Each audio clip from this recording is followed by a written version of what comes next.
Melayang serindit di atas permatang, merebah berkicau di hujung muara, pemanis kata selamat datang, awal bismillah pembuka bicara. Nama diberi Nurul Jannah binti Musa. Pada episod kali ini, sumber bahan yang akan saya kupas adalah daripada Malaysia Journal of Society and Space yang ditulis oleh Ang Kian Hua. Bahan ini merupakan jenis jurnal yang diterbitkan pada tahun 2015 dengan tajuk Kualiti Sumber Air di Malaysia, satu analisis. Sungai merupakan punca kehidupan manusia pada zaman dahulu. Namun, setelah mengecapi kemajuan pembangunan dan teknologi, sungai semakin dilupakan, malah dicemari tanpa sebarang rasa bersalah. Pelbagai kesan yang merugikan kita akan berlaku walaupun sungai tidak lagi menjadi sumber kehidupan masyarakat hari ini. Maka, mustahak untuk kita mengetahui punca-punca berlakunya masalah ini supaya solusi yang terbaik dapat direncanakan.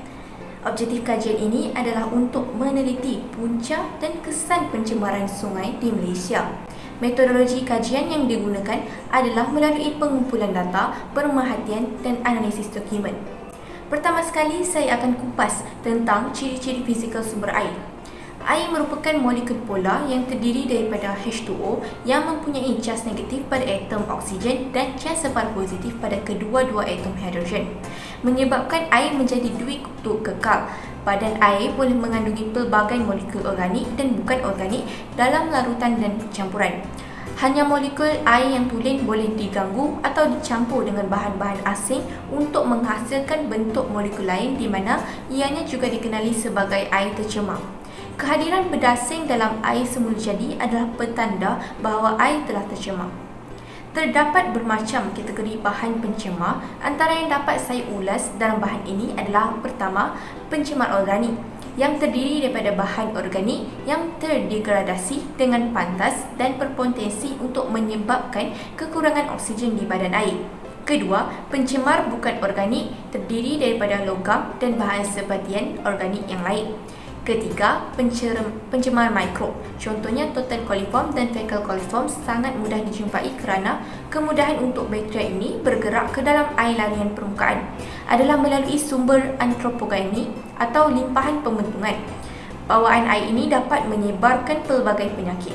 Secara umumnya, punca pencemaran yang menyebabkan kualiti air terjejas boleh dikaitkan dengan rawatan loji kumbahan, industri pembuatan pertanian, kawasan bandar dan perbandaran, serta pencemaran yang berlaku secara tidak langsung seperti aktiviti perladangan, aktiviti pembinaan atau pengebuasuaian, perkebunan, pengendalian sisa pekerja dan lain-lain. Pencemaran air sungai boleh menjejaskan kehidupan manusia, haiwan dan benda tidak hidup di atas permukaan bumi.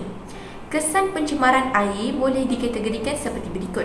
Pertama, menjejaskan kesihatan. Pencemaran air boleh menyebabkan kuantiti sumber air berkurangan dan menyebabkan penyebaran bakteria, virus dan parasit melalui bahan buangan. Selain itu, pencemaran air juga boleh menyebabkan penyakit bawaan air seperti cirit berit, sakit perut dan keracunan makanan meningkat. Kedua, kepupusan kehidupan akuatik. Air yang beracun akan mengurangkan kadar oksigen dalam air dan mengganggu kualiti ekosistem secara keseluruhan. Yang terakhir, menjejaskan faktor-faktor lain. Pencemaran air seperti tumpahan minyak boleh menyebabkan peralatan nelayan rosak dan menjejaskan pendapatan melalui tangkapan ikan ekoran daripada kematian atau mengubah kawasan habitat.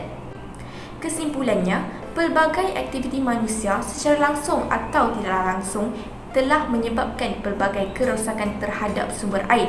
Pencemaran air di Malaysia, terutama air permukaan khususnya di beberapa batang sungai yang terletak berhampiran dengan kawasan perindustrian, boleh dikatakan berada pada tahap yang agak membimbangkan. Sikap manusia yang tamak dan mementingkan diri sendiri menyebabkan pencemaran air terus berlaku.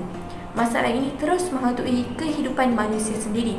Oleh itu, manusia perlu mengambil satu pendekatan dan inisiatif yang bernas untuk mengurangkan faktor penyumbang pencemaran air, menggitarkan semula air tercemar dan mengekalkan kualiti sumber air di atas permukaan bumi ini. Pohon berangan tempat bertemu, girangnya rasa si anak dara. Baliklah Tuan membawa ilmu, binalah bangsa, bangunkan negara. Sekian daripada saya, terima kasih.